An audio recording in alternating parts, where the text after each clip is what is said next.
This is Mrs. Eleanor Roosevelt's own program, presented by Sweetheart Soap.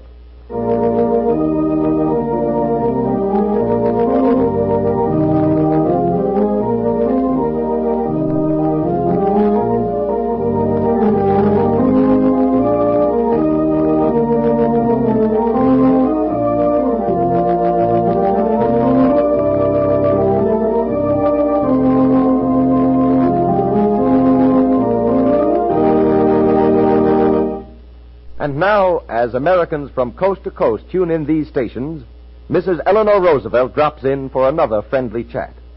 Today, Mrs. Roosevelt will speak to us from the nation's capital. These visits are arranged by the makers of Sweetheart Soap, one of America's oldest and best-liked bath and beauty soaps. And here's Washington, D.C. Please come in, Mrs. Eleanor Roosevelt. Good day, ladies and gentlemen. I cannot begin my regular talk with you this morning without at least mentioning the fact that the new invasions in Holland and Belgium create an ever greater area of human suffering. The National Red Cross, recognizing this, has asked every one of us to cooperate with our local chapters in raising a fund of $10 million.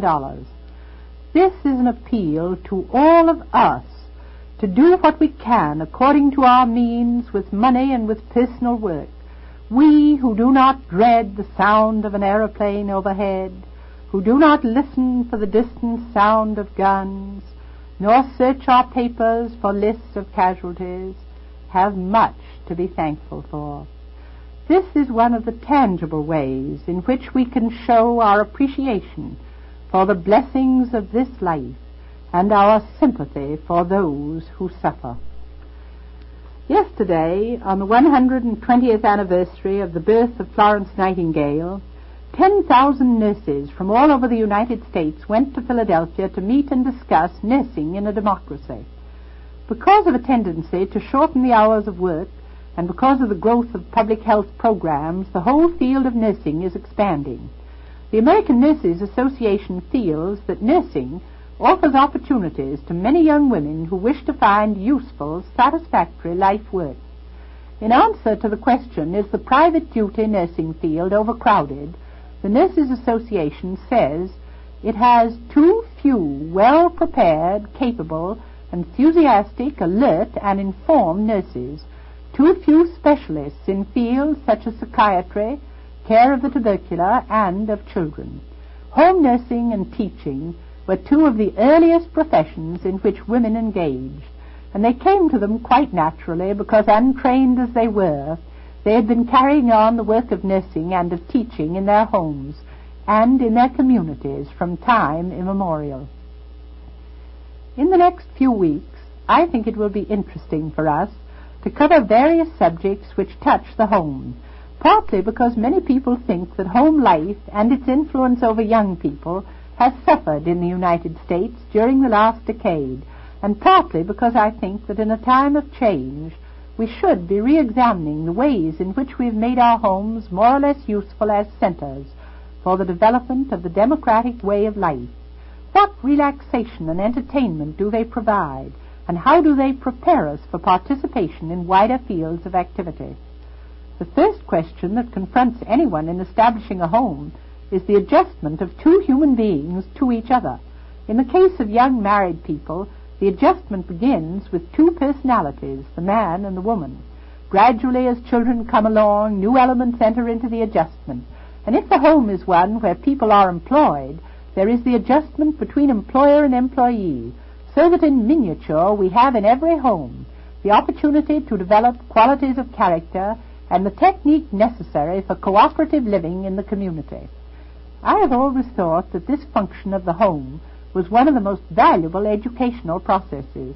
We know today that we are confronted with many broken homes, and the variety of reasons which bring this about would fill many volumes. I think one important reason, however, is that homes do not emphasize among the children this need for adjusting to their environment. Therefore, they are unprepared when they have to start the cycle over again for themselves, and have no pattern or technique on which to base their first efforts of cooperation and the first experiment of understanding between themselves and the other members of the household. It is one thing to be able to get on with another person when you are so in love that every minute snatched from your separate lives is a romance and a joy. It is quite another thing to discipline yourself so that you can synchronize two separate lives, giving to each personality the liberty to continue their individual life which is necessary, and yet subordinate the personal interests sufficiently to preserve the joy and romance in their joint development, which will accentuate the pleasure of companionship. It is important, too, to keep the element of curiosity alive for the sake of continuing interest, and yet mutual understanding and respect, which are the basis of all permanent relationships, must grow. In what way can you and I contribute to making our homes centers in which this idea shall be developed? I feel that no matter where we live, our first interest should be to create as gracious and as attractive an atmosphere as possible. What we can do is conditioned to a certain extent, of course, by our economic situation. And yet I'm mindful of a resident project for NYA girls which I visited not long ago. There I realized that the expenditure of money was not all that was needed in the improvement of the appearance of a home. These girls had taken an old and rather unattractive house. They had painted the interior themselves, and as the paint had been obtained free, they had had to make some rather curious combinations of color. However, into the hard work went ingenuity and, above all, taste, which triumphed over many difficulties. The bathroom had cream-colored walls, and above the old wood wainscoting they had stenciled little red sailboats. They had chosen for their window curtains an inexpensive cotton material print with little red sailboats on it. I assure you that the effect was charming. They had made dressing tables from old packing boxes and had covered them with cheap printed cotton material, and they had upholstered some barrel chairs, not the most comfortable chairs in the world, but certainly not bad to sit in to sew, and they certainly added to the decoration of the room. The bedspreads varied from old-fashioned quilted ones to very inexpensive cotton slipcovers, cut to fit the beds and cover the bedclothes during the daytime and keep them free of dust. In every room the curtain materials were inexpensive, but the taste with which they were chosen, and the taste used in the general color scheme, was what made the whole house so attractive. But before we go on, here's Mr. Grower, who has a message for us. And I'll make it a brief message, Mrs. Roosevelt. Ladies, when you change to Sweetheart Soap, you'll have lots of company, because 5 million people had the same idea just lately. 5 million new users in the last 2 years alone. That's Sweetheart's proud record. It looks as though Sweetheart Soap is getting to be the fashion with you ladies, but unlike fashions that are here today and gone tomorrow, Sweetheart is here to stay. This fine, pure soap has been a favorite for 50 years. Yes, ever since 1890. More and more women cherish their natural skin charm with pure, gentle, delicately fragrant Sweetheart Soap. And now, these millions of new users join the nationwide trend to Sweetheart. How can any one soap please so many people for so long? Well, ladies, let Sweetheart Soap itself give you the answer. Get some this very day. And now, from Washington, D.C., Mrs. Eleanor Roosevelt again speaks to you. I've seen many a home on which much money had been spent, and for one reason or another it lacked a real home-like feeling. Some people have the gift for arranging furniture, a sure instinct for color schemes, and sometimes an ability to use simple tools, such as a hammer and a saw, which means greater facility in carrying out inexpensive home decoration. If you do not happen to have this gift, it is possible to develop it through studying magazines and newspapers and the displays in shops, which not only show good taste, but a great variety of ideas as to what you can do in your own home. When it is just a matter of planning and supervising somebody else who will carry out your ideas and desires, it does not require so much actual skill or time on your part. Many of us have to do things with our own hands, however. Once we've learned to do it, we will find that it is much less difficult than we expected and takes on the whole less time than we thought. The learning period is always trying, but well worthwhile if you want to create an atmosphere which reflects the personality of the occupants of the house and which gives them a satisfying environment. It is well for a woman to realize that her home is also the home of her family. So many women will not allow their husbands even a corner of the living room for his beloved objects, such as pictures, chairs, pipes, etc. Of course, if you can have 2 rooms, one can be given to the man, and that is the ideal arrangement. But if you can have only 1 room, there should be consideration of the needs of the family as a whole.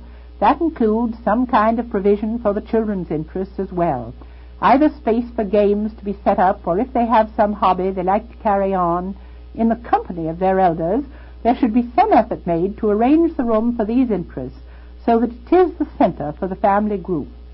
The kitchen and the dining room are not only the places where food is cooked and eaten. It is interesting to note in the history of all peoples that the women who cook the food and feed the families are the greatest force in keeping the families together. They still continue to be this force under our modern civilization. And the dining table, whether it is in the kitchen or the dining room, should be the place for interchange of thought and discussion, and for the development of many of the arts of living. Let me illustrate by a very simple story which was told me the other day. A friend of mine had gone through some very hard times, and the ritual of the family life had more or less fallen apart. There was so little to eat that it seemed foolish to sit around a table. Then things became better, and the rehabilitation began. The first money to be spent for anything but the sheer necessities of life was used to purchase a gay set of linens for the table, some cheap but colorful china and glassware. They sat down again to a family meal. They told me that the effect was immediately noticeable in the family manners of young and old and in the conversation. It may seem foolish to worry whether you have any flowers for your table, but I've seen a bowl of daffodils change the spirit of the family group. This ritual of eating is one of the oldest in the pattern of family life. We should remember that it has a greater significance than mere routine. What is said at the family table may have a meaning in the development of peace and civilized living. Curiosity awakened there in a variety of subjects may mean for the children an interest in learning as against a rather drab acquisition of knowledge. The old adage that the way to a man's heart is through his stomach is not the only one which should have been taught to all of us in our youth, for good cooking has much to do with the activity of the mind. No woman need feel that her interest in the arts of the home is an interest to be ashamed of. For running a home well takes as much capacity as running a business, and should be approached with a professional attitude. Many women today have learned that they can get valuable information from their state extension services and from the Home Economics Bureau in the United States Department of Agriculture. Both of these bureaus, state and federal, issue pamphlets which are very useful to the homemaker. On Thursday we will take up some of the things which we will find valuable in building our home life. I know our listeners join me in saying thank you, Mrs. Roosevelt. And now, ladies, let's take a look at this business of beauty. The latest fashion in complexions is natural glamour, that freshly scrubbed look. This calls for soap and water, but above all, a really pure soap.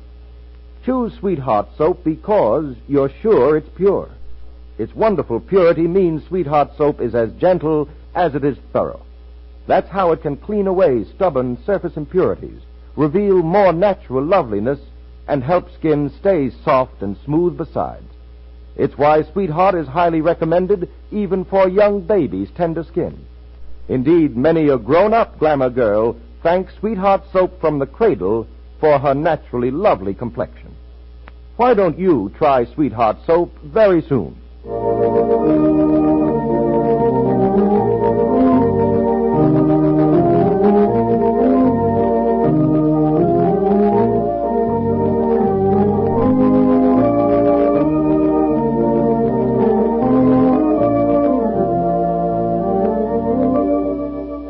And so ends another delightful visit with Mrs. Eleanor Roosevelt. Mrs. Roosevelt's friends all over the nation will hear her again next Thursday, same time, same stations.